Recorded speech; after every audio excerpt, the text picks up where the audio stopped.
kung sakaling kailangan ko magluto, kaya dinala ko. So iyan na po si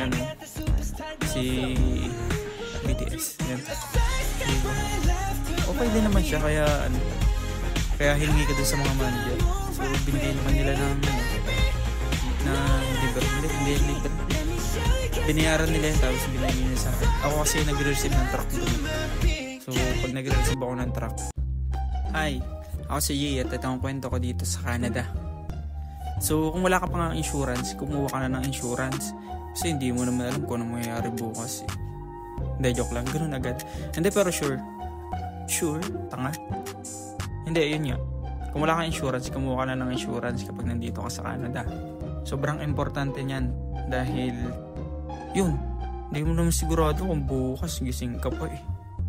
Diba? Yun naman talaga yung reality. So, kaya ako, kumuha na ako ng insurance for as low as $40. Insured ka na. Whatever happens, well, ano naman talaga eh. Doon naman lahat papunta eh. Pero, ano bang kinalaman nun? Nung insurance dito sa video na to? Wala yung kinalaman dito. So yan yung mga gamit ko galing sa Kelowna. Mga naiwan ko pang gamit yan. Dinala ni Nanay Emmy yung mga gamit ko na yan. Kasi dito nakatira si Nanay sa Suri. Yung mga anak niya dito nakatira. So every week pag napunta siya, kung ano yung available na gamit ko madadala, sinasabay ni Nanay.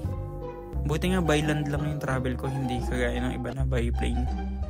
Kaya naman, nagkaroon ako ng chance para madala iba kong gamit. Pati nga yung kung ano-ano mga naiwan na gamit doon ng mga kapatid ko sa 507. Binitbit ko kasi kaysa naman itapon namin, di ba? Kagaya niyan, binili ni Tol JR. So, kaysa itapon namin, dinala ko kasi pwede siyang portable drawer yan. Drawer, hinihila. Cabinet. Tsaka ito, yung mga BTS na ninakaw ko doon sa McDonald's. Hindi, joke lang, hindi kayo ninakaw. Binigay niya sa akin nung manager namin doon. Mabait kasi yung mga manager doon eh. Binigyan ako ng mga toys. Kaya yun, diba? Mabait na mga yun eh. Kasi mga kupal yung mga yun eh. Hindi, joke lang. So, ayun, kung wala ka pang insurance, $40 lang. So, mag-comment ka lang dyan ng how. Bakit meron tayong sibuyas dito tsaka luya? Ilang araw na yun dun sa box, tumubo na siya. So, kagaya nung luya, tumubo.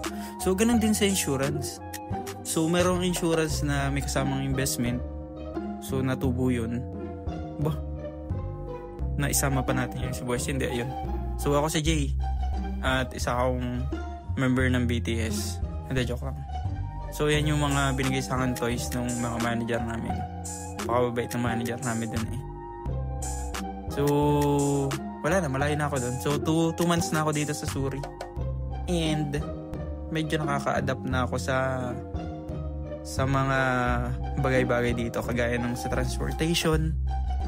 And, yung pagising ng maaga. Kasi 2 hours yung total ko na allotted eh. Para makapunta ako sa work. Kasi, nagbabas ako. Dalawang bus ang sinasakyan ko.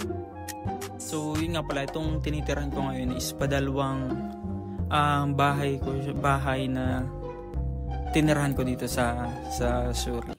Nung una, 15 days lang ako doon kila ate. Sa una kong nilipatan pagdating ko dito sa Suri. Then, dito na ako kila ate ulit. Ibang ate naman. Dami kong ate. So, yun. Kung tatanungin yung renta, so, yung rent ko ay 750 siya. 750 siya.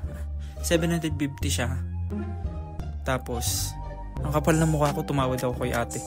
Tapos, binigay agad ni ate sa akin ng 700. Hindi mo nakakatawad pala dito sa Canada. Kahit wala kang kasalanan. Ayun nga, napakaswerte. So, malaking bagay yung $50 kasi, syempre, pag pinadala mo yun sa Pinas, di ba? Nakakabili na yun ng 2 sako ng bigas. 3 sako, 4 na sako pag NFA.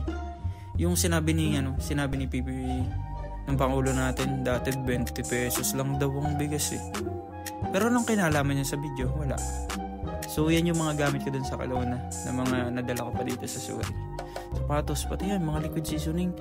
Dinala ko yan kasi kaysa naman iwanan namin yan dun o pamigay ko dun sa mga kupal kong makakasama dun sa Kelowna. The joke lang. Ayun nga, kasi bibiling ko din naman eh. Pag ganun din naman eh, practical lang, bibiling ko din yan.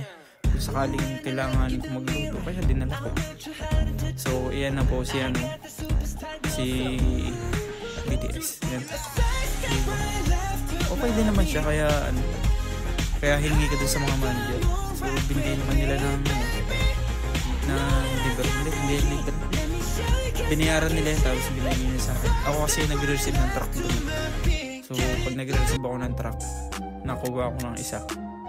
Tapos, hindi, joke lang. Walang katotohanan yun. Hindi namin yung pagdating, tapos kukuha na mo ng isa.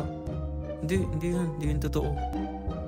Bibili mo yan, 95% discounted yan sa mga employee. So, yan na, nakaset up na yung aking titirahan for 2 years. Hopefully, more years. So, ako si Jay. At ito ang kwento ko dito sa Canada. Bye.